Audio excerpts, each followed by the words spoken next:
All right, so we are now starting part 2, chapter 2, section 3 of on the mode of existence of technical objects. So we have just this section and then one more section, and then we're going to be done part 2. Part 3, I think, is the most interesting part of the book, or anyways, the part that I find the most interesting. So I think it'll be exciting to start that possibly next week or the week after, depending on how far we get today.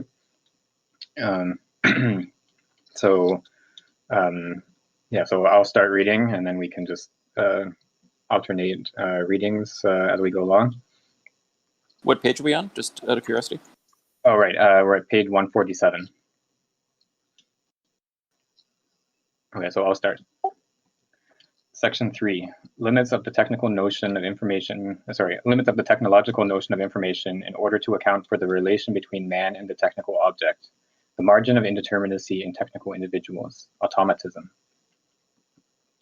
A philosophy of technics, however, cannot be founded exclusively on an unconditional quest for form and efficiency of form in the transmission of information. Yet the two kinds of efficiency which appear to diverge, and which in fact already diverge at the very beginning, are once again encountered further on. When the quantity of energy that serves as a carrier for information tends toward a very low level, a new type of output loss appears, one that is due to the elementary discontinuity of energy. The energy that serves as information carrier is in fact modulated in two ways, artificially by the signal that is to be transmitted, essentially by virtue of its physical nature, by the elementary discontinuity. This elementary discontinuity appears when the average energy level is of an order of magnitude that is barely superior to instantaneous variations due to the elementary discontinuity of energy. Artificial modulation then conflates itself with this essential modulation, with this white noise or fog that superimposes itself on the transmission. It is not a question here of a harmonic distortion, for this is a modulation that is independent from that of the signal, and not simply a deformation or impoverishment of the signal. Now, in order to diminish the background noise, one can diminish the bandwidth, which also diminishes the informational efficiency of the channel under consideration. A compromise must be struck that preserves an informational efficiency sufficient for practical needs and an energetic efficiency that is sufficiently high to keep background noise at a level where it does not trouble the reception of the signal. I probably should have mentioned before we started, just like to recap a little bit of what we did last time. So he was distinguishing between, in the last section, he distinguished between two different forms of efficiency, or two different notions of efficiency. Energetic efficiency has to do with the transformation of energy. So to what extent, for example, is heat transformed into motion in a thermal engine?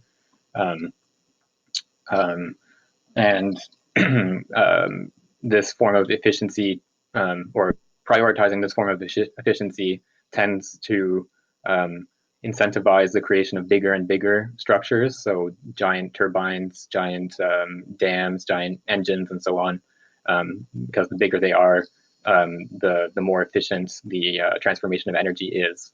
And whereas the second form of efficiency, or the second notion of efficiency that he's going to develop more in this section that we're just starting today, is informational efficiency. So the capacity to transmit information without distortion or without loss of information. So he's mentioned before, but he's going to develop further, that this tends, on the contrary, to develop in smaller and smaller objects. So you have less loss of information when you have smaller, shorter distances to transmit the information. And so we see this development with microchips and smaller and smaller circuits in computers, and packing more and more circuitry into a given area. Right, so that's sort of where we are now. He's going to further develop that notion of efficiency of information transmission.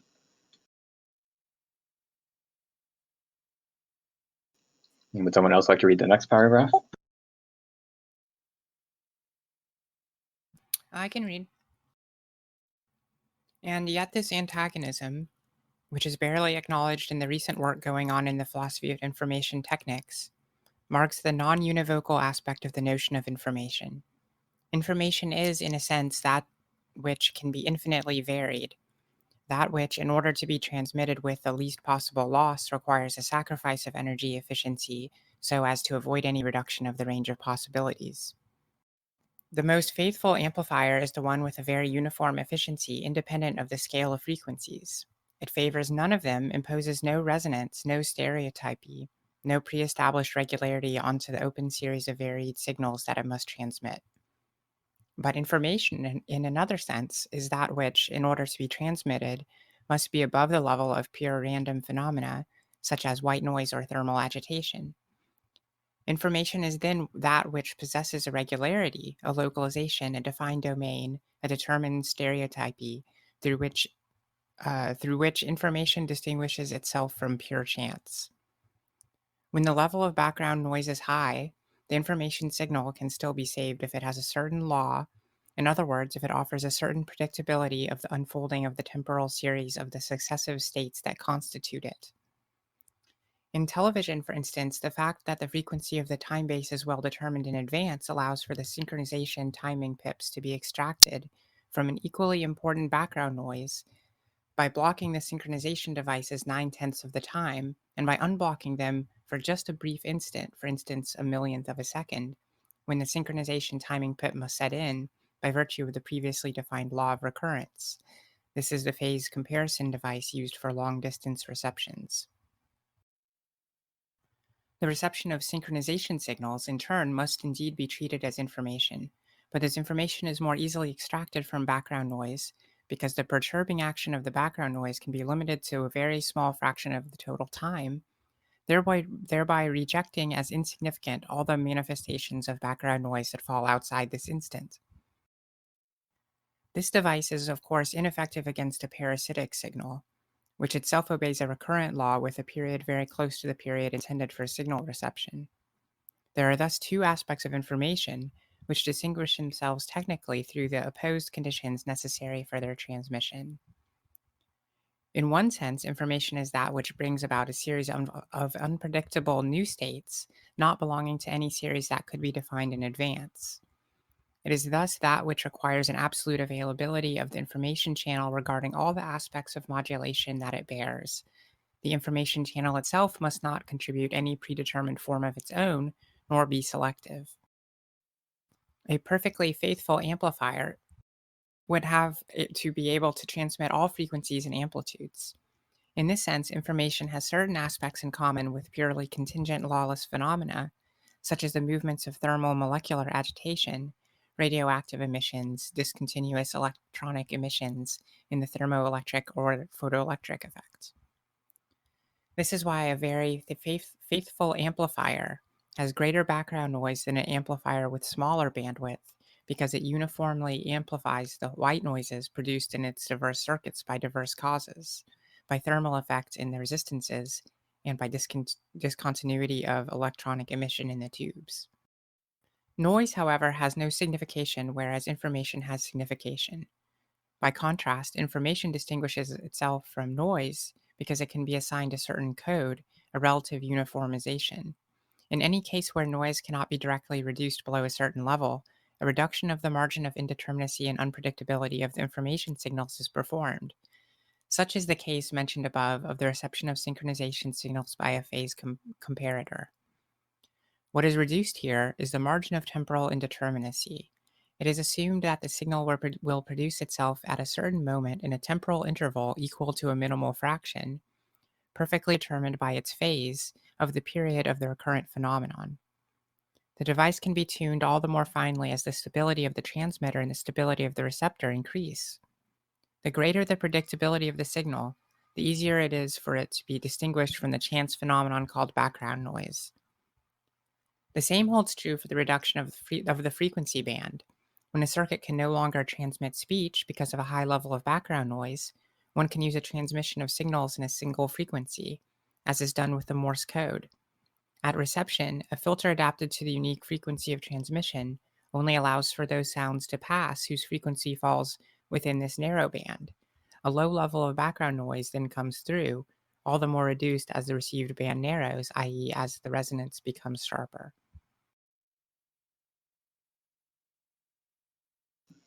Thanks. That was a long paragraph. So yeah, and this is a further development of the notion of information.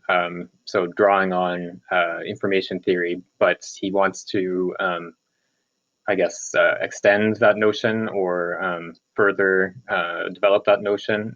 So within information theory, information is understood as unpredictable, as something unpredictable, right? So whatever elements of a message are predictable are redundant.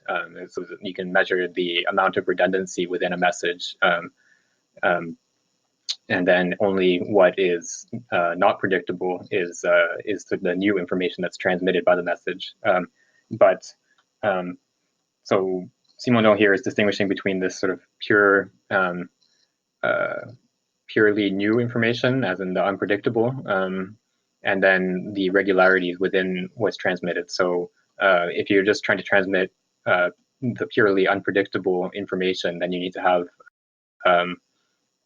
a transmission system that is completely neutral with regard to the different frequencies and the different possibilities to be transmitted.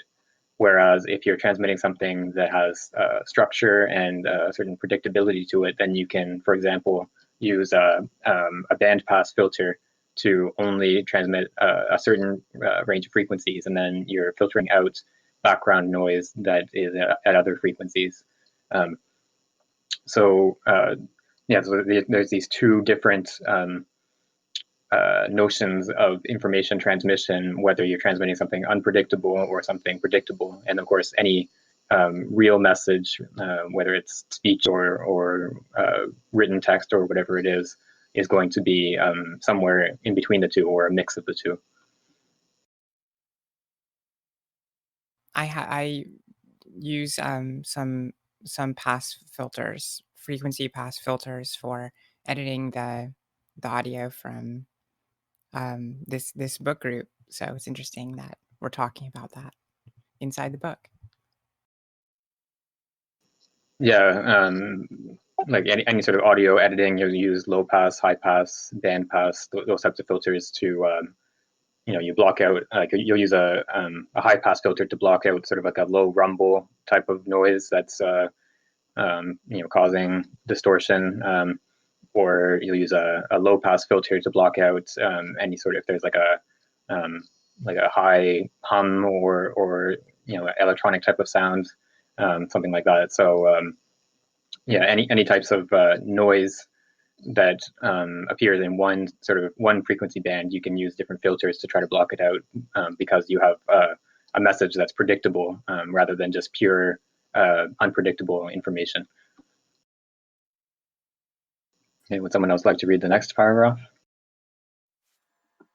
I can go, if you like. Sure, sounds good. This opposition represents a technical antinomy that poses a problem for philosophical thought. Information is like a chance event, but it nevertheless distinguishes itself from it. An absolute stereotypy excluding all novelty also excludes all information. And yet, in order to distinguish information from noise, one takes an aspect of the reduction of the limits of indeterminacy as a basis. If the time bases were truly incorruptible, like Leibniz monads, then one could reduce the synchronization time of the oscillator as much as desired. The informing role of the synchronizing pulse would entirely disappear because there would be nothing to synchronize. The synchronization signal would have no aspect of unpredictability with respect to the oscillator to be synchronized. In order for the informational nature of the signal to subsist, a certain margin of indeterminacy must subsist. Predictability is the ground receiving this supplementary precision, distinguishing it in advance from pure chance in a great number of cases, partially preforming it. Information is thus halfway between pure chance and absolute regularity. One can say that form, conceived as absolute spatial as well as temporal regularity, is not information but a condition of information. It is what receives information, the a priori that receives information. Form has a function of selectivity, but information is not form, nor is it a collection, ensemble of forms. It is the variability of forms, the influx of variation with respect to a form. It is the unpredictability of a variation of form, not pure unpredictability of all variation. We would thus be led to distinguish three terms: pure chance, form, and information. Right. So this is the point that he was sort of building to in the last section about how this more developed notion of information is intermediate between pure chance and form or structure. So it's something that it's a variation on form. It's not just pure variation or purely unstructured chance.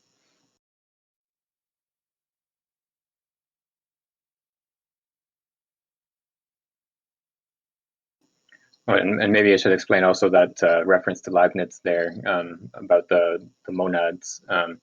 So Leibniz developed this idea of the monads. So as he puts it, they have no windows. So each monad is independent of the rest of the world, and they have an internal evolution or development. And they're all sort of synchronized with each other. So he compares it to a pair of clocks or a set of clocks that are started at the same time, and they'll continue their progression in time with each other. But there's no influence of one clock on the other to make match each other in time. It's purely internal development of each one within itself. So Simondon here is comparing this synchronization signal with this type of internal evolution of the monad. So if you had absolutely synchronized oscillators, then the synchronization signal would not transmit any information, because they would not need to. You wouldn't need to receive any information in order to maintain the synchronization. They would just be synchronized through their internal progress or workings, I guess you could say. So information is not form. It's not formed. Sorry, I'm just trying to figure out this is kind of, there's a lot in this paragraph too. So it's not a form or a collection of forms, but it's the variability of forms. Right. So the way I understand it is that, so in this example of the oscillators being synchronized, so each oscillator has its own form, like it has a certain frequency that it's producing, but it also receives information from the other oscillator, and that it's a variation on the existing form that makes them line up with each other. So it receives a signal from the other oscillator, which is either slightly in advance or slightly behind its own phase, and then they resonate with each other to synchronize with each other. I think the distinction is a ring similar to what Simondon does in his other book with mode and modulation. I think form and information can be in a certain way mapped onto the distinction between mode and modulation. Could you maybe explain a little bit more what that distinction between mode and modulation consists in? Yeah, sorry, I was remembering. It's not mode, I should say. Confused. Yeah, right, mode. Right, okay. Now I remember. Yeah. Yeah, I think his example was this brick work, right? A static form is based on a mold, whereas modulation has the capacity to be changed, and it is the variation of form.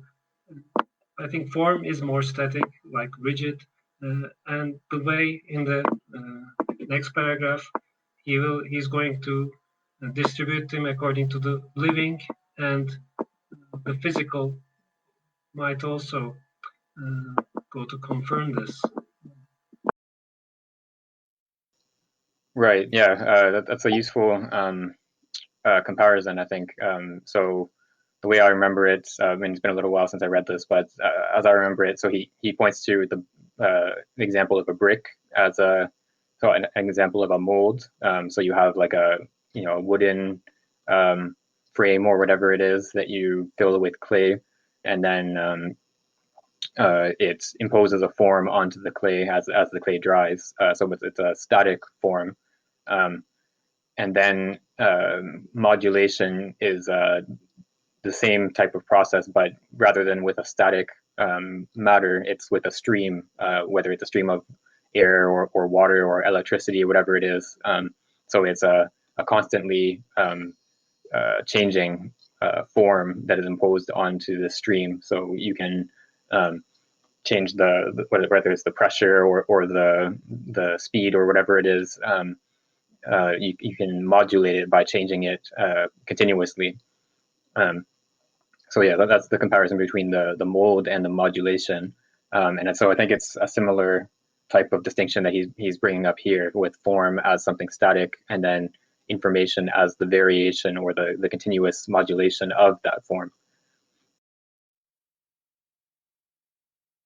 Okay, yeah, that makes a lot more sense. Thank you for going over it, because I would have been somewhat confused if you hadn't expanded on that. It seems like there's a lot going on with that delineation, because especially when it's he still wants to maintain that form is a priori. So this is kind of like a I don't want to say synthetic, but it's a kind of complex a priori determination, where information determines forms which are both a priori, right? Or I'm assuming that much, that because information would have to be one of the bases for the form, that it would also have to be a priori as well. So there's kind of like a double or dual level a priori here, where information and form are in contrast. I'm not sure exactly what pure chance has to do with it, though, because I'm kind of like I'm not sure how I feel about pure chance to begin with. But as far as form and information, that makes a lot of sense. Right. I think the role of pure chance here is as a contrast to this sort of structured information that he's pointing to. So the notion of information that he wants to work with is the idea of this modulation of a form, or this continuous variation on a pre-existing form.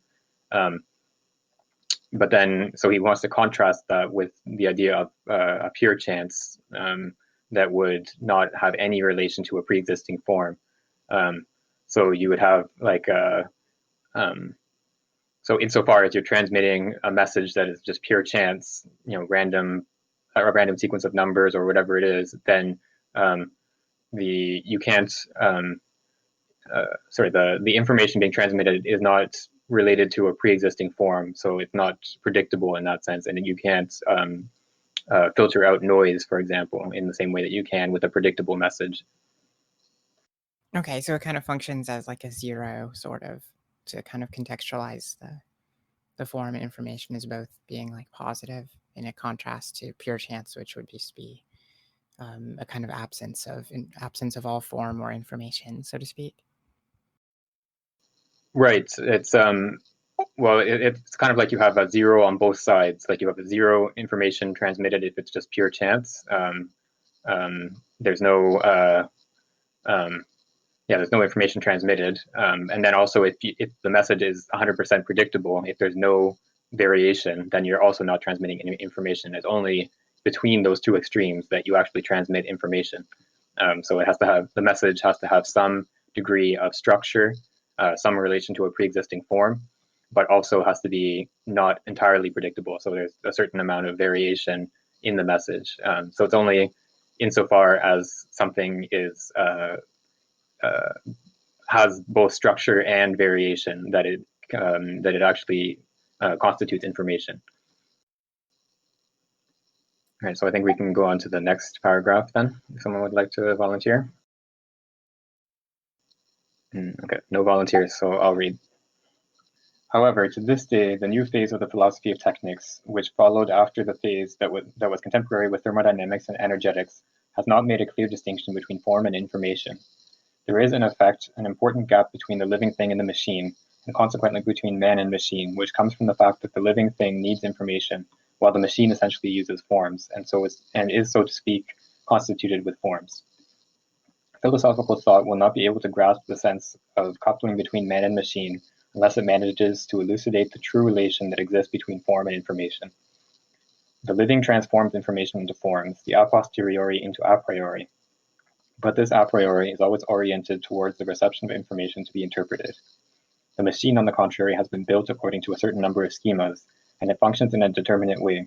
Its technicity, its functional concretization at the level of the element, are determinations of forms. I'll just continue in the next short paragraph here as well. The human individual thus appears as having to convert the forms deposited into machines into information. The operating of machines does not give rise to information, but is simply an assemblage and a modification of forms. The functioning of a machine has no sense and cannot give rise to true information signals for another machine. A living being is required as mediator in order to interpret a given functioning in terms of information, and in order to convert it into the forms of another machine. Man understands machines. For there to be a true technical ensemble, man has to play a functional role between machines rather than above them. It is man who discovers significations. Signification is the meaning, sens, that an event takes on with respect to already existing forms. Signification is what makes an event have value as information.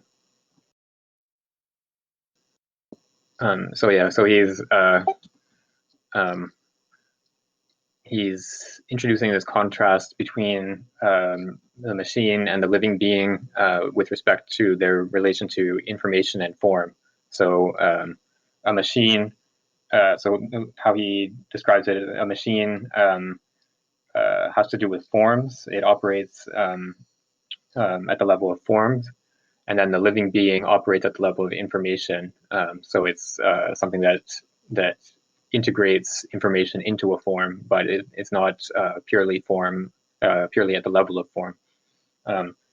So I think, I'm not entirely convinced by this contrast between the machine and the living being. I'm not sure what everyone else thinks about that. I think it's interesting that the idea that the living being is the only one that is disposed towards information, or is that the delineation? It's that the information always requires a correlated living being. Right. Yeah, that's the distinction that he's making here.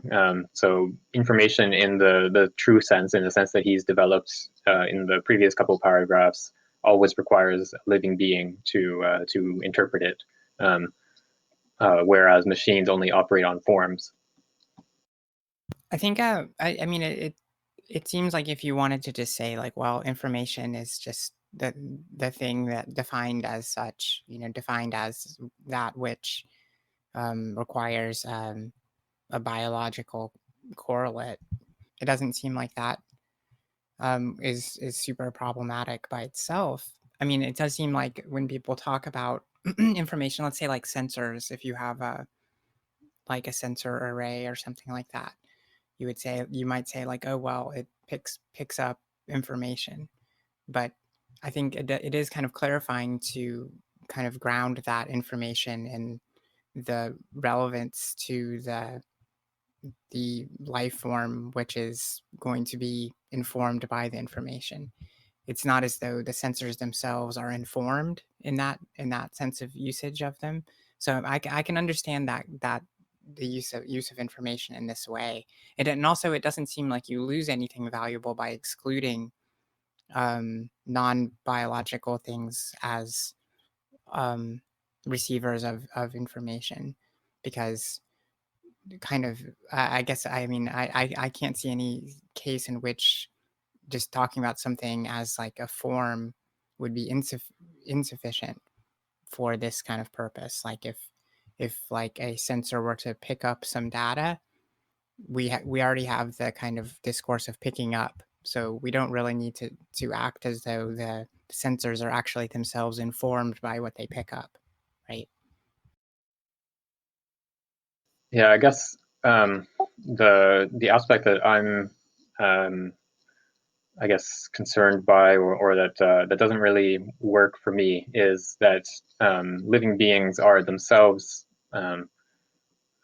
made up of well, what you can call sensors, or machine-like elements. You can think of cones and rods in the eye of a human, or other vertebrates, or other types of receptive apparatus that different animals have, or even plants. So though, like a rod or a cone cell, it looks a lot like a machine in terms of the way it functions, but somehow the grouping, or the connection between these sort of machine-like parts is supposed to give rise to something that is qualitatively different from machine functioning. It's supposed to give rise to this information receiving living being, and so that's, I guess, there's no, what I'm not convinced by is the fact that he doesn't give an account of how that qualitative distinction comes about. Like, at what point does a collection of machine-like receptive organs, or elements in a living being become sort of qualitatively distinct and become a living being that can receive information? I would think it would be something like the moment where the living being constitutes a milieu for itself or something, or it's like a contraction of all the other of those forms into some kind of membrane or gestalt of their operation in a milieu. Yeah, I think that would probably work. So yeah, it would have to go back to some of the concepts developed in the other book about individuation. So a living being individuates itself by separating itself from the milieu. Like, it's you have a pre-individual being that is separated out into an individual being, and then the milieu surrounding it. Yeah, so something like that. I think he would need to have an account like that, but it's not developed here. Like, I think maybe you probably could develop something like that out of some of his other works, but it's not specified here. This what exactly it is that that makes a living being capable of receiving information. To me, it reminds me of a kind of ongoing conversation in artificial intelligence where people sort of the critique of the field usually pivots around the idea that the machine is just finding informational patterns. It's basically combining forms, but it can't give, like, it doesn't possess intelligence in the sense that it has it. You require the human being in the circuit to kind of give meaning at the end of the day, right? You won't be able to just feed a computer endless amounts of data and have it sort of seek out novel patterns that just can never sort of culminate in general intelligence, because it's just forms without this sort of additional layer of meaningfulness. I think that the key word in what you just said is novel, because that's what would be the kind of informativeness that would be restricted to the person who distinguishes it as being novel. It, and that's why I'm kind of like, as long as there's some relevant claim that can be made, then it seems like the mechanical kind of aspects of life that seem to be problematic can be kind of pushed aside from the problem for the time being. I mean, although it is kind of telling that he doesn't address them specifically, since these would be the kind of questions that would be typically kind of phenomenological, having to do with perception, and whether perception is mechanical or agentive, etc. And these are questions that even though he brings up Leibniz's monads, he doesn't really even address them to the depth that Leibniz does with his kind of talk about like the mechanical aspects of perception. So I think that he does, like, maybe, I mean, we'll see what if he goes more into it here in this text or in other places, but it does seem like this is a part of the equation which he almost kind of wants us to kind of tacitly assume, that there is this kind of life, independence of life, which operates in this executive way.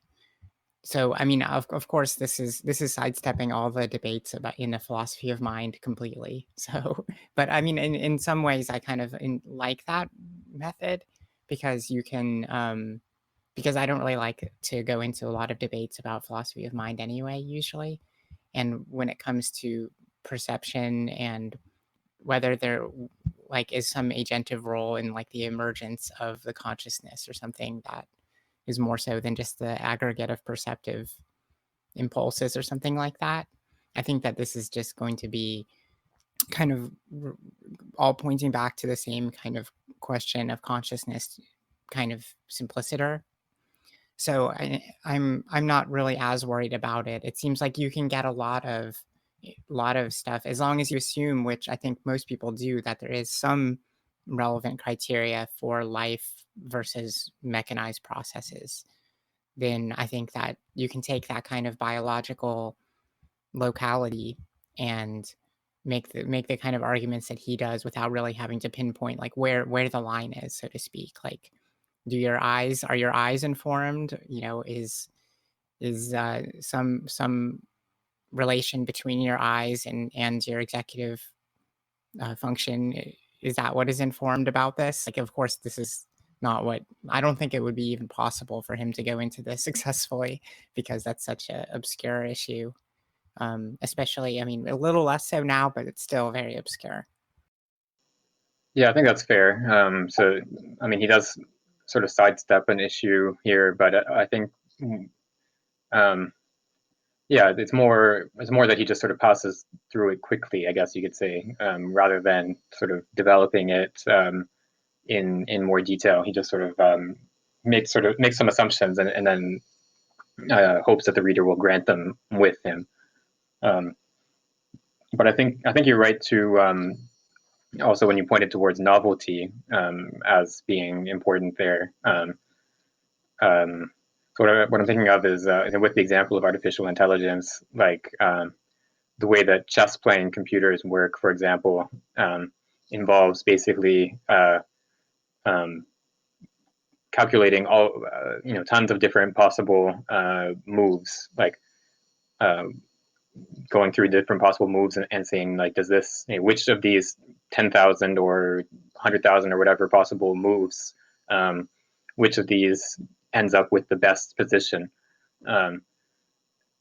Whereas human chess playing, obviously, like no person is able to calculate 100,000 moves and see which one is the best position. So it relies on more of a conceptual grasp of the structure of the positions on the board, and maybe more simplification, like you sort of perceive blocks of positions rather than calculating moves and things like that.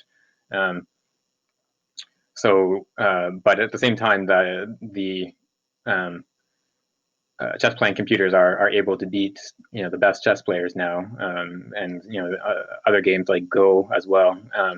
And so some of the this sort of purely calculative or machine based processing is able to surpass human or the living being in certain respects, in specialized applications. And I wonder if that's like I suspect that's something that he didn't have in mind when he was writing this, that he wouldn't have thought that would be possible. But anyway, that's a little bit of a tangent or off of the main line of what he's arguing here. So maybe we should get back to the text, and someone can read the next page-long paragraph. I'm mic'd up and ready to roll now. Okay, here we go. This function is complementary with the function of the invention of technical individuals. Man, interpreter of machines, is also the one who has, on the basis of his schemas, founded the rigid forms that enable the machine to function. The machine is a deposited fixed human gesture that has become a stereotypy and the power to restart. A rocker switch with two fixed states has been thought out and built once. Man represented its functioning to himself a limited number of times, and now the rocker performs its equilibrium reversing operation indefinitely. It perpetuates the human operation that constituted it in a determinate activity. A certain transition has been carried out through construction from a mental to a physical functioning. There is a veritable and profound dynamic analogy between the process through which man thought up the rocker switch and the physical process of functioning of this rocker switch once built. A relation of isodynamism exists between man who invents and the machine that functions, which is more essential than the Gestalt psychologists had imagined in order to explain perception, calling it an isomorphism. The analogical relation between machine and man is not at the level of corporeal functioning. The machine neither nourishes itself, nor perceives, nor rests, and cybernetic literature falsely exploits the appearance of analogy. The true analogical relation is in fact between the mental functioning of man and the physical functioning of the machine. These two ways of functioning are not parallel within everyday life, but rather within invention. To invent is to make one's thought function as a machine might function, neither according to causality, which is too fragmentary, nor according to finality, which is too unitary, but according to the dynamism of lived functioning, grasped because it is produced, accompanied in its genesis. The machine is a being that functions. Its mechanisms concretize a coherent dynamism that once existed in thought, which were that thought. During invention, the dynamism of thought converted itself into functioning forms. Inversely, the machine, in functioning, is subject to or produces a certain number of variations around the fundamental rhythms of its functioning arising from its definite forms. These variations are what are significant, and they are significant with respect to the archetype of functioning, which is that of thought in the process of invention. One has to have invented or reinvented the machine if the machine's variations of functioning are to become information. The noise of an engine in itself does not have value as information. It takes on this value through its variation in rhythm, the changing of its frequency or tone, the alteration of its transients, which translate a modification of its functioning with respect to the functioning that results from invention. When the correlation that exists between machines is purely causal, then it isn't necessary for a human being to intervene as the mutual interpreter of the machines. But this role is necessary when the machines comprise regulation.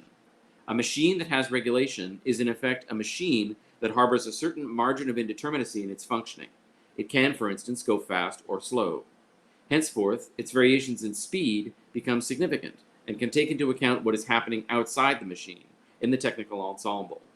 The more automatized the machines are, the more restricted its possible variations in speed are. They can thus go unperceived.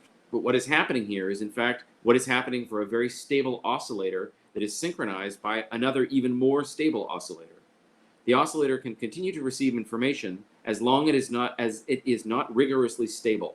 And despite the fact that the margin of indeterminacy of its functioning is reduced, synchronization still has meaning, sens, inside this margin of indeterminacy. The synchronization pulse has meaning when it intervenes as a very slight variation on this temporal form of recurrence of the states of functioning. In the same way, the reduction of the indeterminacy of its functioning does not isolate the machines from one another. It renders the variation in signification, which has value as information, more rigorous and refined. But it is always with respect to the essential schemas of the invention of the machine that these variations have a sense. Right, so this is bringing back some concepts that were introduced in the first part, having to do with concretization. So he had pointed out earlier that the process of invention of a concrete technical object is dependent on the functioning of a living being. So because a concrete technical object is its own cause, it brings about it brings about, by its functioning, it brings about the conditions that are necessary for that functioning. So you can't sort of produce it through just a linear causation, because in order for it to actually function, it has to already be functioning. So in order to represent this type of functioning, you have to rely on the existence of a living being. So it's only through imagination, invention can only work through this process of imagination within a living being that uses the living being's sort of recursive character to model the functioning of the concrete technical object that produces its own conditions. So he's bringing that concept back here. So I think this maybe answers part of what I was worried about with the earlier section about what property exactly of a living being he's drawing on. So I think it's this recursive character of the living being that he's pointing to.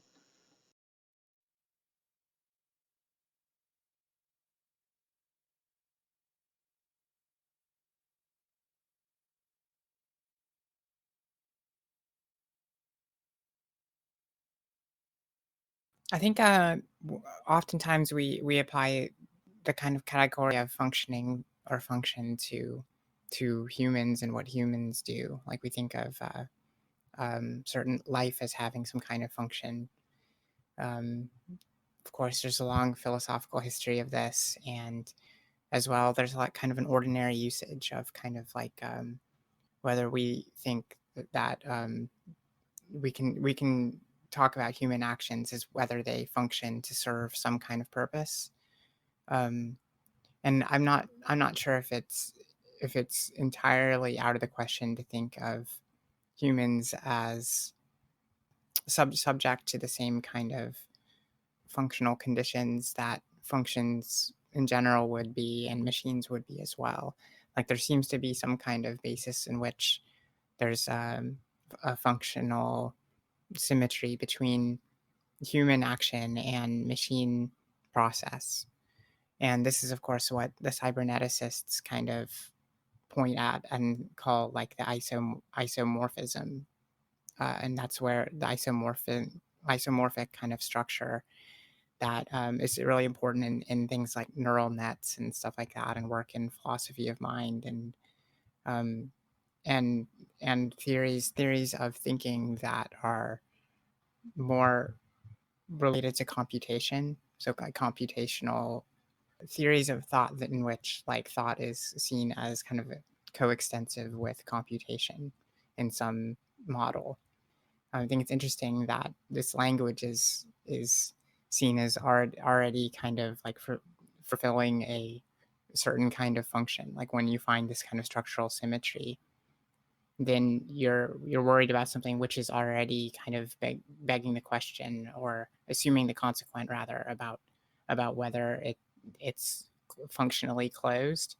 So you're already kind of by definition, when you go down this route, kind of eliminating the talk of like purpose that we specifically bestow on collections of functions or something, which I guess is supposed to be this kind of recursive aspect. I don't know. Did any of that make any sense? Yeah, I think I understood. What I would say is I would want to make a distinction between function and functioning. So function is like, as you were pointing out. So function, you can look at an organ or a behavior of an animal, for example, and ask what the function is. So it has a sort of teleological meaning. So you can say that the heart, the function of the heart is to pump blood, or whatever it is. So it's a in order to type of concept. But then the functioning, I would say, is a non-teleological concept. So you would say the functioning of the heart is that it muscles contract, for example, something like that. so that would just be some, I guess you could also use the word operation or action or something like that, workings maybe. So I think what he wants to, so the reason he's criticizing this this notion of isomorphism is because it doesn't make that distinction, I think. So it's actually, yeah, I'm not sure. I'm as I'm saying this, I'm not sure if I'm right or not. But so he's criticizing this notion of isomorphism because it doesn't it gives the wrong analogies. So it tries to make an analogy between the functioning of a human organ or whatever it is and a machine process. Whereas he wants to present the actual analogy as being between human thought and the machine functioning. So it's an isodynamism rather than an isomorphism. So actually, yeah. So I'm not sure if that distinction between function and functioning is actually useful there, but that's the sort of basis of what how I understand what he's criticizing in cybernetics. And that was helpful for me for sure. It's interesting. I'm still trying to figure out all of the ways to talk about cybernetics. And isomorphism is famously kind of it's very often used to show a structural relation between things that is like approaches identity in a peculiar way, in a way it's very kind of an indisputable way to establish a structural relation. I suppose that's the best way I can describe how isomorphism is used. But it's in some cybernetics circles, it's kind of gotten like a cult following. I know people that refer to it as isomorpheus. Like isomorpheus kind of has shown you the way to identity through this structural relation principle or something like that. But anyway, I should go on and read before I get too far into that. If there's no objections. That works for me. Go for it. All right. The notion of a perfect automaton is a notion that is obtained by confronting a limit, and so it harbors something contradictory. The automaton is supposed to be a machine so perfect that the margin of indeterminacy of its functioning would be null, but which would be able nevertheless to receive, interpret, or emit information. And yet, if the margin of indeterminacy of functioning is null, then there is no longer any possible variation. The functioning repeats indefinitely, and consequently this iteration has no signification. Information is maintained throughout automatization only because the fineness of the signals increases with the reduction of the margin of indeterminacy, which means that the signals conserve their signifying value even if this margin of indeterminacy becomes extremely narrow. If, for instance, oscillators are stable to about 1,000th in frequency variation, then the synchronization pulses whose possible phase rotation would vary over time at about 10%, or which would have no steep incline and variable duration, would only have a low informational value for synchronization. To synchronize oscillators that are already very stable, tiny perfectly cut pulses are used, whose phase angle is rigorously constant. Information is all the more significant, or rather a signal has all the more informational value as it acts in concordance with an autonomous form of the individual who receives it. Hence, when the natural frequency of an oscillator that is to be synchronized is far from the frequency of synchronization pulses, synchronization does not occur. On the contrary, synchronization occurs for signals that become weaker as the autonomous frequency and the pulse frequency get closer to each other. Nevertheless, this relation must be more carefully interpreted. For recurrent pulses to synchronize an oscillator, these pulses must arrive at a critical period of functioning, namely the one which immediately precedes the reversal of equilibrium, which is to say just before the beginning of a phase. The synchronizing pulse arrives as a very small additional quantity of energy that accelerates the passage to the next phase,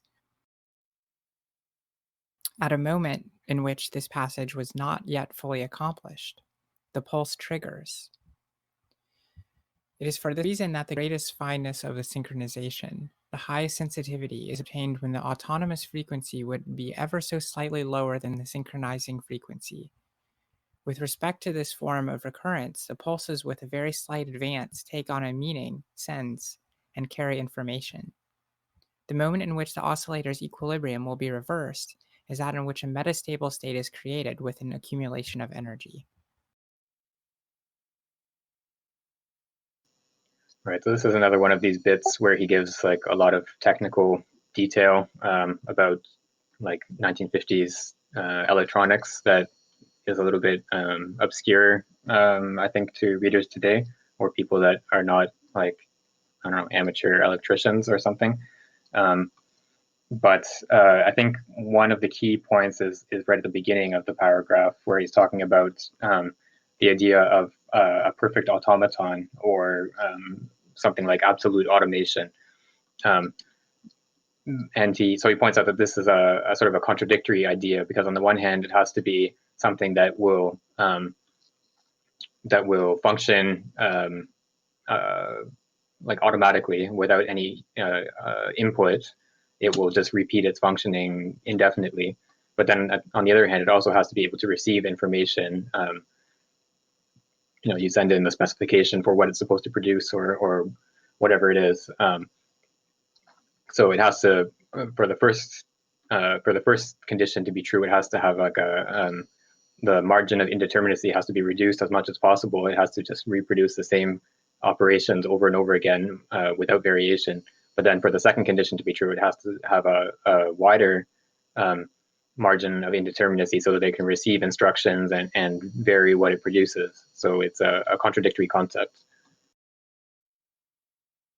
I wonder if you have like a recurrent kind of signal processing system, kind of the way that he kind of is describing here. It seems that this isn't the sort of contradiction that would be like a fatal contradiction. Like, it doesn't seem like this would be the sort of thing that would prevent an automaton from functioning under like normal expected conditions. But he kind of imposes a utopian standard of the perfect machine, so to speak, where there will be no indeterminacy of functioning. But I mean, if what I would kind of be inclined to believe is this indeterminacy could be part of the signaling function. So like there could be kind of an algorithmically mediated aspect, so such that there would be a determinate amount of difference, a determinate amount of indeterminacy, or a determinate aspect of indeterminacy, like using something even like a kind of random number generator, for instance. Whereas this would be a way that introduces indeterminacy into the functioning by necessity. It doesn't seem to me to make the functioning of the machine any less perfect, in a sense, as long as this indeterminacy is determinately contained, so to speak. I don't know. I'm well out of my depth here, so. Yeah, I think what I would say here is so when the reason he's bringing up this notion of this perfect automaton is because this is like a sort of cultural figure, especially in the time he's writing in the 50s. This idea that robots are going to take over the factories and displace human workers and so on. And he brought this up in the introduction as well. This idea of automation as replacing the human being, and to some extent that has happened. Like, there has been automation, of course, within factories. Especially when you look at car manufacturing, for example, has a pretty high level of automation compared to in the 1950s. But I think, but even though there is this automation within that production, it doesn't mean that there's no human input, that you can just sort of send the blueprints into the computer and have a fixed, a complete car come out the other end without any human input, which is sort of the representation that was sort of circulating at the time that he was writing. But I think another aspect, or maybe a further development of what he's arguing here, is that in order to produce a factory that could, or like a manufacturing process that could autonomously produce a car, for example, you would have to create effectively just an artificial living being. Like it would have to be an entity that can respond to its environment in an adaptive way, and make decisions and come up with new solutions to problems and so on. Like it would effectively be just a living being. So even though it has an artificial origin, it would, in terms of its actual working or its function, it would be a living being. And yeah, so this idea of an automaton that would be, on the one hand, sort of rigidly obedient, like it would not have a will of its own, and then on the other hand, it would be perfectly adaptable to the environment and whatever sort of obstacles come up in production. These two criteria are self-contradict or contradict each other, and I think that's what he's pointing to there. I wonder about the types of things in which processes have effectively removed the human from the equation, and whether these would fall within what he is categorically rejecting here, or if these would just somehow not fit the criteria. Like if, I mean, in a sense, of course, in a lot of factory work, there is a necessity of the human operators, but it's not beyond plausibility that we have completely humanless factories. And in fact, like these things have been created and in some contexts have operated. Of course, you could say, oh, well, the human had to be the original cause, of all these processes. But I think what really is going on with the idea of the automaton is that at some point it is self-sustaining entirely.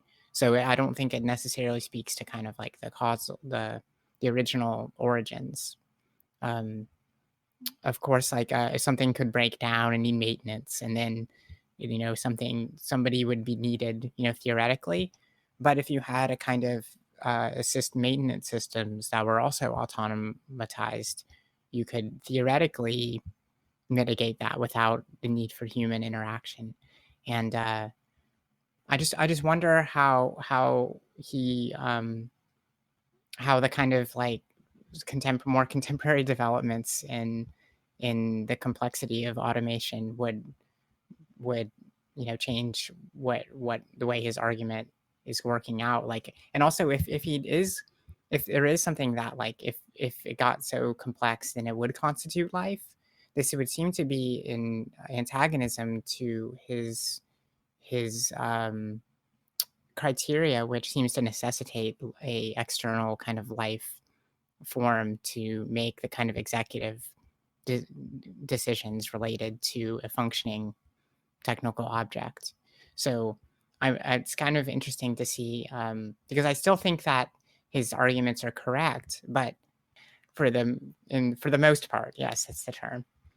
I still think his claims are plausible for the most part, but it's just interesting to see kind of how he kind of is kind of stuck in this mid 20th century kind of stasis when it comes to technology. And anyway, I should stop there. Yeah. You want to, Laith Mason, you want to explain a little bit what these self-healing systems and how they work, and how it relates to this? Yeah, just the idea that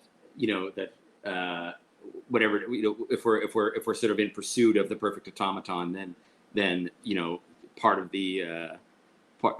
its materialization would involve, as 61 was saying, sort of being able to if something goes, if something breaks down, then you have sort of custodial processes that can come in and actually investigate what's wrong with the system, and then automatically kind of restart systems or restart services as necessary to kind of get the overall system back up and going. And it's all autonomous, right? Like it's monitored at an executive level by an ensemble style manager, but then it's just done by systems impacting other systems.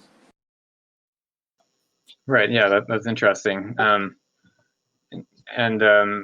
think 61, to your point about the relation or what Simondon might say about some of these automatic systems and self-healing systems and so on.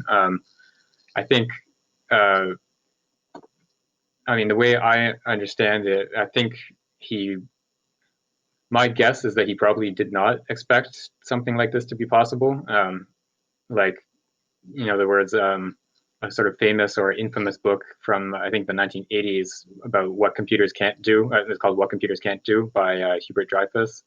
And then one of the examples that he gives is, beating humans at chess, which of course, 10, 15 years later, in the 90s, happened, that, the Deep Blue was able to beat Kasparov.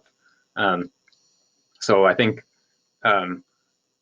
automation or machines in general have probably surpassed what people, even very technically literate people would have expected in the 1950s would be possible. But I think maybe at a more fundamental level, I think he would be able to, or his thoughts or his work would be able, you could extend it to something like an artificially living organism or artificially living being. And I think that's what this criticism of the idea of the automaton, I think that's what it points towards, is that anything like even this self-healing system or something like that, that can break down itself, like the repair mechanism can break down. At some point it requires outside intervention, but insofar as it approaches more and more towards something that doesn't require outside intervention, then it's becoming more and more like a living being. So it's, I think we can extend the concepts that he's introducing to the idea that technical objects could eventually become a form of artificial life. I don't think that would be sort of doing violence to his thought or sort of something that he would necessarily reject. I wonder though if he could still maintain the life bestowing criteria on the technical milieu. I guess that life is the necessary bestower on the technical milieu. That was not grammatically correct, but you know what I mean. I'm not sure if he could maintain this criteria if you were to kind of cede to technical objects their own life and thus their own powers to grant technical milieus, unless there was like because there would be a kind of recursion problem. So you would kind of have to accept kind of subdomains of technical objects where certain ones, because of a certain amount of complexity, are sufficient to be considered life, whereas like other ones are not. But it doesn't seem like this really mirrors the way that we talk about life for the most part. But anyway, I don't know if you would want to do that, because at that point he would just be talking about life as though it was a certain degree of complexity, I feel like, and it kind of takes the categorical distinctness out of his argument, I suppose.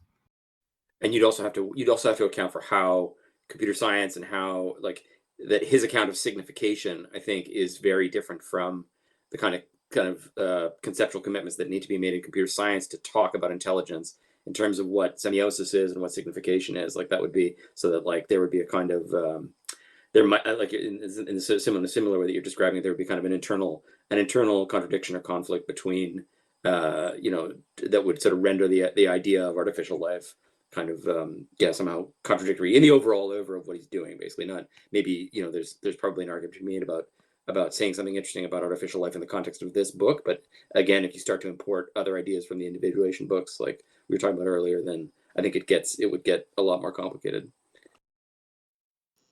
Yeah, I think that's fair, and I think it's a good example of the ways that technical developments and philosophical developments can sort of interact with each other, because this is the possibility of artificial life and artificial intelligence is something that is much more concrete today, or much more realistic today, than it was in 1958 or in the 1950s when he's writing this book. So in his time, he can sort of dismiss it as, he just gives a pretty quick argument to say that this is not really a realistic possibility. Whereas today you would need to be much more, I think, you'd have to look at it in much more detail and try to understand exactly what it is that makes artificial life possible or not. It would have to be much more developed than what he was able to do in the 1950s. There's definitely a kind of there's two ways to make the argument. You can kind of make it categorically and say there's just two separate domains, and in that case, no further development or evidence would be sufficient to adjust that type of claim. But then the other claim, which is kind of the one that he ends up making a lot, is kind of based on a lot of implied properties or empirical results of computing versus thinking, or life versus technical information, life information versus technical information, or I guess he would call it just information versus form. We gotta cover a whole another section after this, right? Yeah, I don't think we're going to get through the last section today. We've been having more discussion today, which is fine. Some days we sort of power through and just read and don't have much discussion, and some days we have more. And I think, like I think I said this last time too. I mean, the discussion is sort of what makes this group worthwhile, right? We could each read the text on our own, but it's the discussion that gives us more than just reading it ourselves. So I think that's good. I don't have any problem with bringing up interesting points or questions about how this relates to contemporary developments in technology and so on. I think that's a perfectly useful thing to do in this group. I mean, we're not just all automatons after all, right? Right, exactly. We have variation on form. We don't have to just follow the form as it's specified in the book. We can produce our own variations. Sounds good. That said, though, I think we can probably go on to the next paragraph if I can find it. Yes, there we go. So I'll read the next one. It's a short one, so maybe, yeah, I'll read the next two since they seem to be pretty short. Okay. It is this existence of critical phases that explains the difficulty of synchronizing a wave functioning that does not offer an abrupt reversal of states.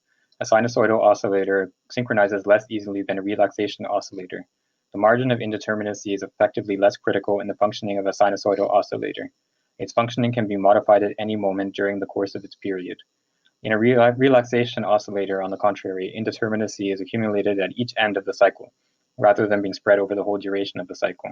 When the equilibrium is reversed, the relaxation oscillator is no longer sensitive to the pulse it receives, but when it is on the tipping point, it is extremely sensitive. The sinusoidal oscillator, on the contrary, is sensitive throughout the phase, but in a mediocre way. The existence of a margin of indeterminacy in machines must therefore be understood as the existence of a certain number of critical phases of functioning. The machine that can receive information is the one that temporarily localizes its indeterminacy in instants that are sensitive and rich with possibilities.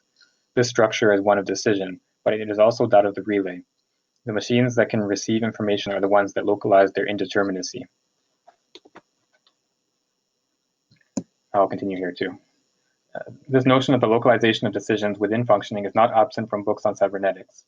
But what this study lacks is the notion of the reversibility of the reception of information and the emission of information. If a machine presents a functioning with critical phases, such as those of the relaxation oscillator, then it can emit information as well as receive it.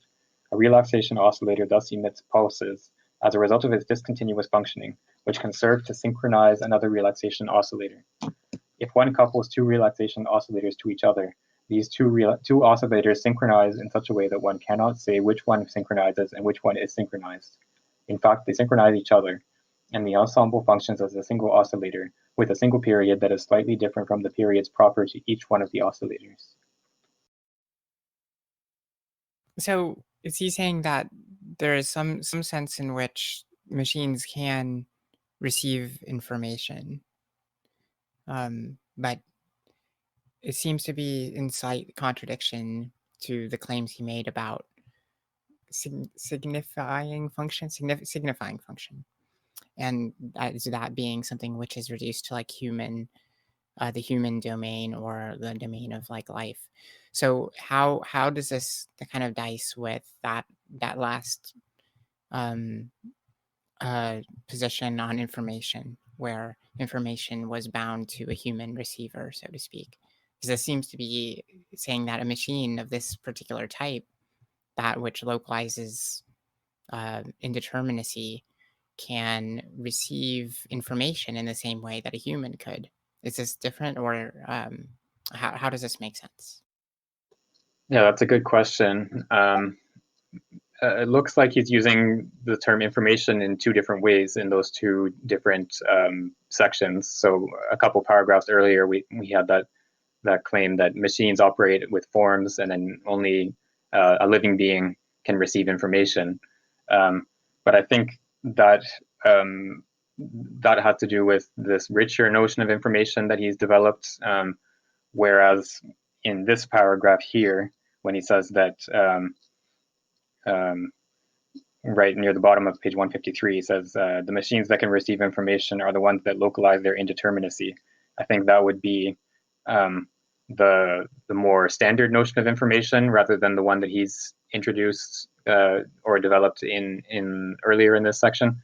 So that would mean so this type of information would be, I guess, synonymous with just receiving forms, rather than the more developed notion of information that he introduced earlier. I'm not sure about that though, but I think that's how I think he's using two different notions of information here, which is a little bit confusing. I think, like, if you were to think about it in terms of like Shannonian information theory, it's like it's a sender-receiver relationship, right? Where I think the kind of conceptual assumption is that the sender is sort of, according to a set of pre-selected messages that are available to both, generated by the sender can send a message to the receiver, and the receiver can sort of decode it and understand it as having and then the like overall sort of patterns of novelty between them are what constitute information. And I think what he's saying is that that we need to think about the relation more in the sense of a sender can send something, and then the receiver can modify the like the overall ensemble of messages or something, right? That it's more of a kind of reciprocal relationship than information theory would sort of have us believe. I mean, that's a little bit speculative on my part, but I think that's the tone of it, what was being said, put me in mind of that. Right. So I think that helps with understanding these two different uses of the term information. So in this passage on 153, when he's talking about machines receiving information, that would just mean receiving a message from a predetermined set of possible messages, whether it's combinations of letters of the alphabet or whatever it is. Whereas in the earlier section, earlier in this section, a few paragraphs ago, when he's talking about information as something that only living beings can receive, that would be information more in the sense of varying the set of possibilities that is given, rather than just receiving a message within that pre-given set of possibilities. I think that makes sense, or more sense than the sort of initial reading of the two passages with each other. It's still more sense when you redescribe what I said. It's very clear. Okay, in that case, I guess I'll read on, since we're a little behind schedule for this section, I guess, even. It can appear too simple to oppose open machines and closed machines in the sense Bergson gives these two adjectives, And yet this difference is real. The existence of a regulation in a machine leaves the machine open insofar as it localizes the critical periods and the critical points. In other words, those on the basis of which the energetic channels of the machine can be modified, changing characteristics. The individuation of machine goes hand in hand with this separation of forms and critical elements. A machine can be in relation with the exterior insofar as it possesses critical elements. The existence of these critical points in the machine in turn justifies the presence of man. The regime of the machine can be modified by information coming from the outside. A calculating machine is therefore not only, as one generally says, a set ensemble of rocker switches. It is true that the calculating machine has great number of determinate forms, the forms of the functioning of the series of rocker switches, representing a series of operations of additions.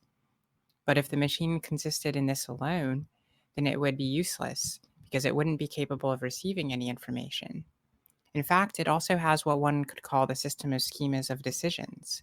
Before operating the machine, it has to be programmed. Even with a multi-vibrator that provides the pulses and the series of rockers that do the adding, there still wouldn't be a calculating machine.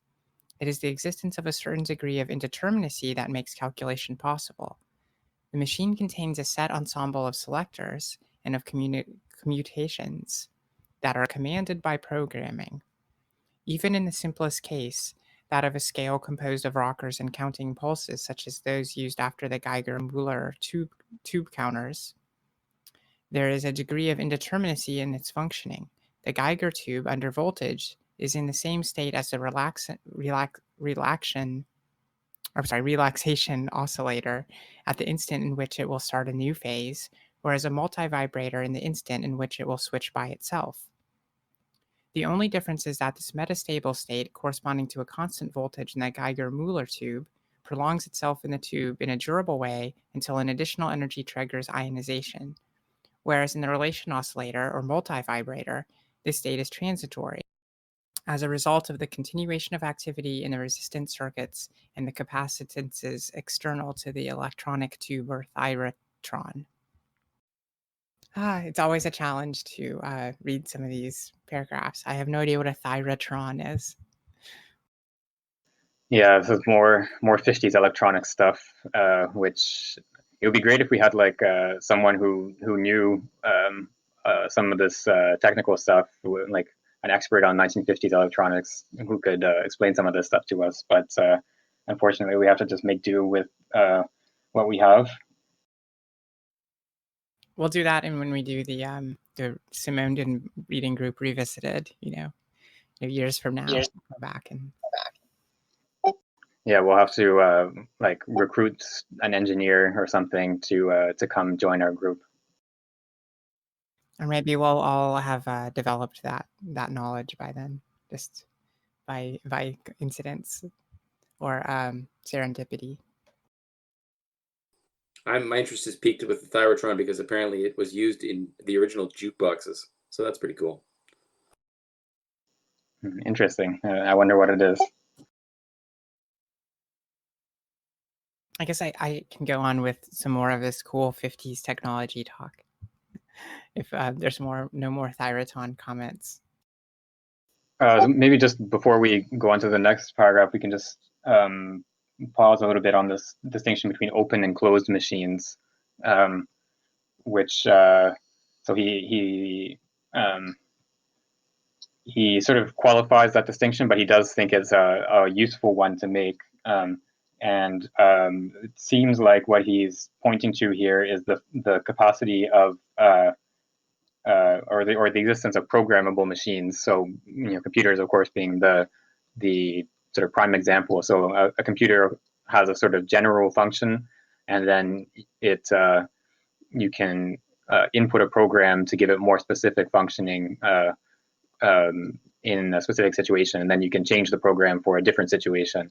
Whereas something more specific would have only one specific function, whether it's like some sort of automatic machine for in a factory or something like that. It might have only one specific function that can't be changed without sort of redesigning the whole machine.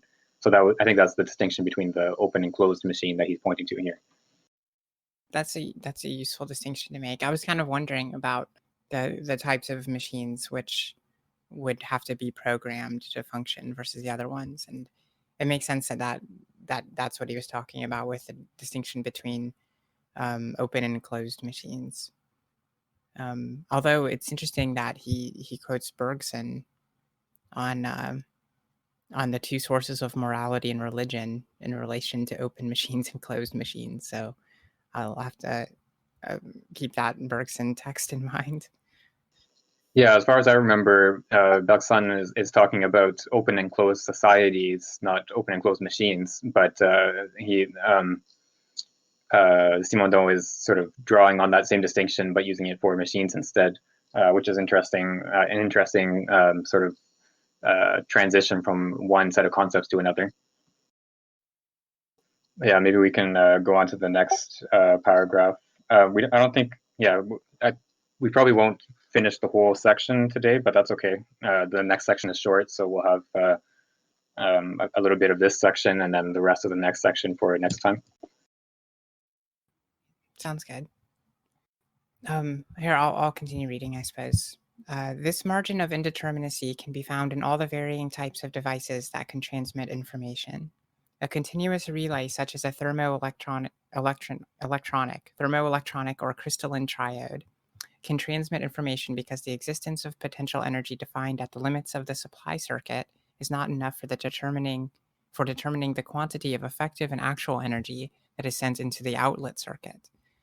This open relation of possibility in the actualization of an energy is closed only by way of the additional condition of the arrival of information onto the controller. A continuous relay can be defined as a transducer, in other words, as resistance that can be modulated by an information that is external to the potential energy and to the actual energy. This resistance can be modulated by information that is external to both the potential energy and the real energy. And still, the notion of resistance that can be modulated is too vague and inadequate. If this resistance was effectively a true resistance, it would belong to the domain of actualization of the potential energy. Yet in a perfect transducer, no energy is actualized, nor is any energy put in reserve. The transducer belongs neither to the domain of potential energy, nor to the domain of actual energy. It is truly the mediator between these two domains, but it is neither a domain of the accumulation of energy, nor a domain of the actualization. It is a margin of indeterminacy between these two domains, that which brings potential energy to its actualization. It is during the course of this passage from potential to actual that information comes into play. Information is the condition of actualization. Yeah, there's a little bit of a translation issue. That bit where you sort of stumbled, where it seems to say the same thing twice. There's a little bit of a translation issue there. Let me just find it in the French.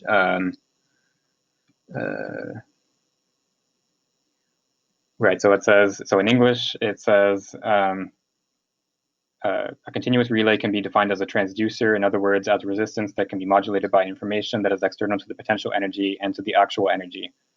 In French, well, or how I would translate the French is, let's see. We can define a continuous relay as a transducer, that is to say, as a modulatable resistance interposed between a potential energy and the locus of actualization of this energy. This resistance is modulatable by information exterior to both potential energy and actual energy. So yeah, it's not a huge issue, but it's just the first bit. It should say the locus of actualization of energy, or the place of actualization of this energy, something like that. Okay, yeah, it does seem to clear it up, because it almost does repeat the same thing twice in the English translation.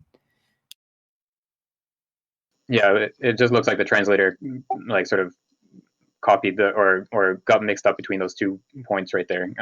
But it doesn't make a huge sort of change of meaning, but I think it's just a little bit clearer with the French is a little bit clearer than the English translation. Yeah, no, that's actually quite different.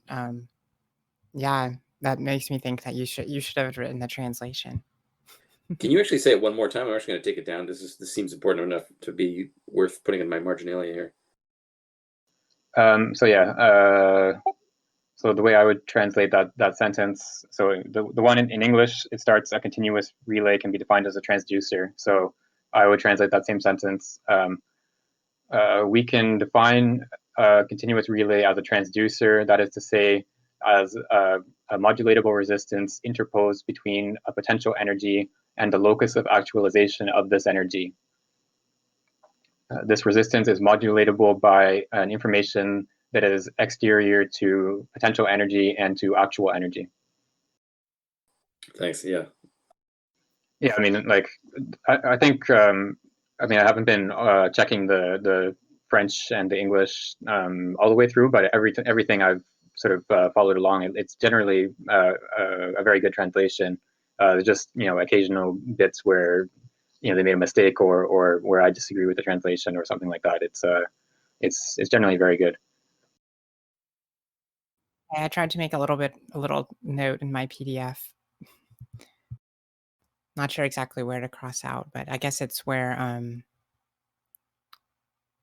when it says modulated by information that is external to the potential energy and to the actual energy, that first time, that if you replace that between potential energy and a locus of resistance of this energy, that makes more sense, right? Locus of actualization, not locus of resistance. Oh, okay. Yeah. Okay. I want to make sure I get it right if I'm gonna make the note. Okay, awesome. Yeah, thank you very much, because that definitely confused me a tad. Yeah. Going back to sort of leaving aside the translation issue, the rest of the paragraph is a little bit obscure to me. So again, there's more 50s electronics stuff with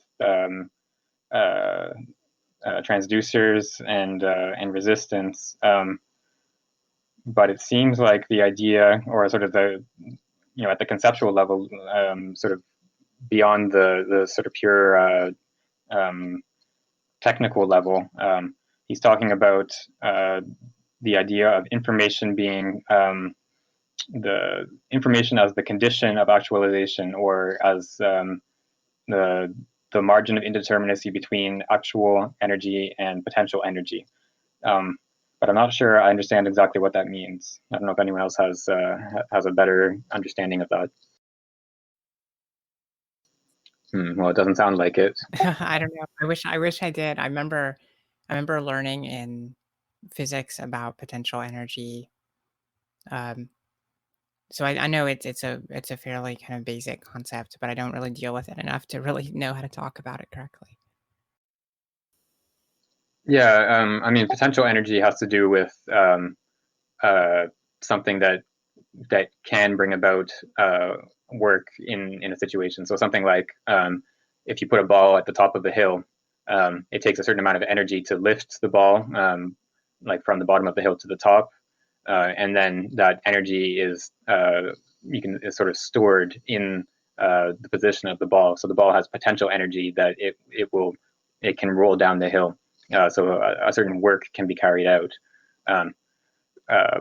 But so I guess, I mean, again, I'm not very confident about this, but I guess the notion here, or the idea that he's presenting here, is that a transducer is an element of a technical object that receives information and then brings about some sort of work or some sort of transformation. So it's within the technical object, there's a certain potential energy stored, whether it's in the form of batteries. In a electronic device, you would have energy stored in a chemical form that can be transformed into an electrical current. Or it could be, again, it could have chemical storage of energy in the form of fuel, gasoline, or propane, or whatever it is. And then by receiving information, it transforms that potential energy into actual energy that carries out work of some kind. But yeah, again, I'm not too confident about what exactly it means to say that information is the margin of indeterminacy between the between the actual energy and potential energy. It seems like our characterization of potential versus actual energy is kind of suited to the purposes that we are putting forth or framing, for which we're framing a system or a machine, the operational context of. And so, like, for instance, if you have if you bowling ball to the top of the hill, and then you could say that it has a certain potential energy to roll down the hill, but what if it's like there's no hill for it to roll down, or if that's not part of the context, then you could just be like displacing a bowling ball without it having that energy.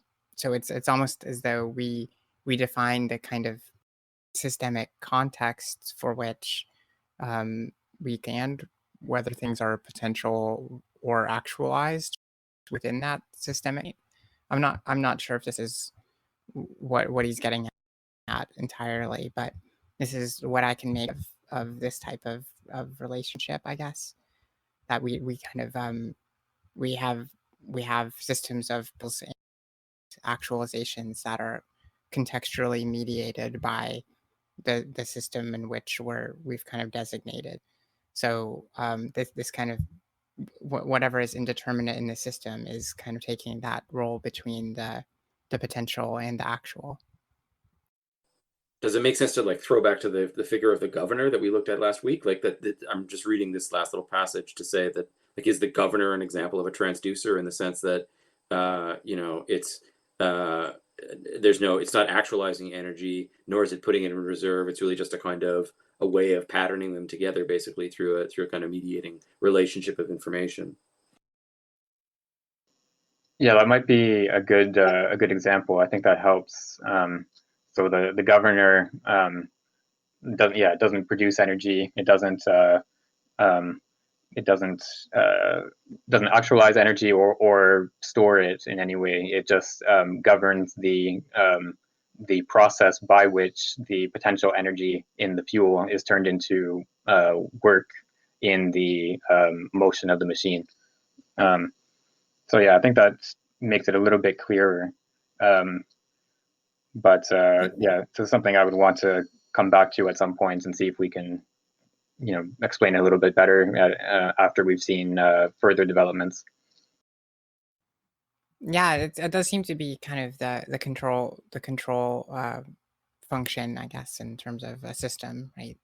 Whatever functions to control as a control for the system does seem to be the transducer. But yeah, looks like the next paragraph is going to talk a little bit more about transduction and transducers. So maybe I'll go on, and that's probably going to be our last paragraph, just looking at the time. So I'll read this one. This notion of transduction, in turn, can be generalized. Presented in its purest state in transducers of different kinds, it exists as a regulative function in all machines having a certain margin of localized indeterminacy in their functioning. The human being and the living being more generally are essentially transducers. The elementary living being, the animal, is itself a transducer when it stores chemical energies and then actualizes them during the course of different vital operations. Bergson illuminated this function of the living, which constitutes energetic potentials and expends them briskly. But Bergson was here concerned with showing a function of temporary contraction that would be constitutive of life. The relation, however, between the slowness of accumulation and the instantaneous briskness of actualization does not always exist. The living thing can actualize its potential energy slowly, as in thermal regulation or muscle tonicity. What is essential is not the difference of temporal operating speeds of potentialization and actualization, but the fact that the living thing intervenes between potential energy and this actual energy as a transducer. The living thing is that which modulates, that in which there is modulation, and not a reservoir of energy or an effector. nor is it enough to say the living assimilates. Assimilation is a source of potential energy that can be liberated and actualized in the functions of transduction. So he brings up again Bergson here, but he wants to distinguish what he's pointing to here from what Bergson describes. So it's not the difference, or what is characteristic of the living being is not that it actualizes energy at instantaneously or quickly, as opposed to accumulating it slowly. So the what's important is not the speed of actualization or accumulation, because you can also actualize energy in slow ways, like he points to here, thermal regulation or muscle tone. But what is essential is rather the role of modulating the actualization of energy. So it's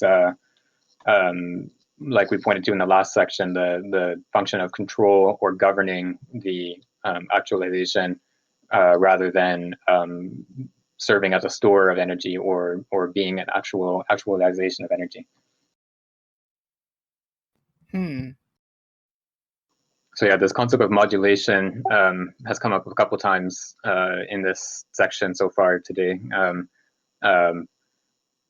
drawing from the concept that we saw in the individuation book. So that's something, yeah, I hadn't noticed that before, but yeah, he's drawing on that concept of modulation quite a bit in this section. So that's useful to keep that in mind as we're reading it. And modulation is the action, the archetypical action of the transducer, which applies to life forms and non-life forms, correct? Right. So transducers can be in technical objects, but then also he characterizes transduction as being sort of the essential characteristic of a living being. So it's this process of governing the actualization of energy is like an essential characteristic of a living being. Well, I think today I'm leaving with more questions than answers for next time, but it's okay because we're still halfway through the part that we're reading, so to speak. So I think that's a reasonable place to be, and maybe it'll inspire me to do some secondary readings before next time as well. Yeah, I would say the last couple paragraphs have been a little bit obscure, and some of this notion of a transduction is a little bit obscure still. But yeah, we have a few more pages of this section still to go through next time, and then the section following that, and then hopefully some of it will be cleared up a little bit after that. Sounds good. Yes. Yeah. Oh, sorry, I cut you off there. I just said sounds good to me. Okay. Yeah, so we'll leave it there for today. So we'll pick up next time at the top of 156. So we're just a couple pages from the end of section 3. Yeah, and thank you again to 61 for editing the recordings. So if you want to go back and listen to the recordings, I think you put them on YouTube, right?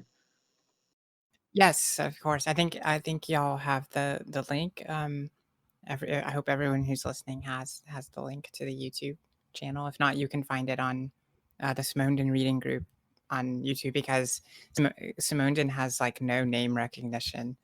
Like, I've been trying to get people to join. I've been telling them how interesting and pertinent this text is, and they're like, "Oh, interesting," but I can tell they're like Googling Simondon, like, who is this guy, you know? But of course, he's a lot more popular, and he's a lot more influential than he is popular, I suppose. Yeah, starting to gain a little bit more recognition now that some stuff is translated into English. You know, there's been, I think, probably the last, well, starting from like early 2000s, there's started to be more secondary literature on him, and in French mostly. And then now that some of the stuff is translated, he's starting to get a little bit more recognition, but still, I think, under-recognized. Obviously, someone that's got a lot of interesting concepts and doesn't really fit into any sort of easy categories of philosophical thought. So maybe that's partly why he's not as recognized as some other people. Yeah, no, he's definitely somewhat obscure and esoteric in certain regards, but in other ways, I think he's very very generally applicable and useful to involve yourself in looking into, especially if you're looking for kind of Deleuzian things. If you're looking for things that inspired Deleuze, or Deleuze's kind of Bergson interaction with Bergson's ideas, I think that Simondon's Bergson probably is a really good way to get into understanding Deleuze's interactions with cybernetics and information theory. But among other stuff, if you're interested in the cybernetic tradition more generally, I think Simondon is a fascinating character who's sometimes overlooked because he's a kind of critic of cybernetic tradition, but is very useful to get into. And also in pure like nostalgia value, because that people love old computer parts from the 70s and 80s.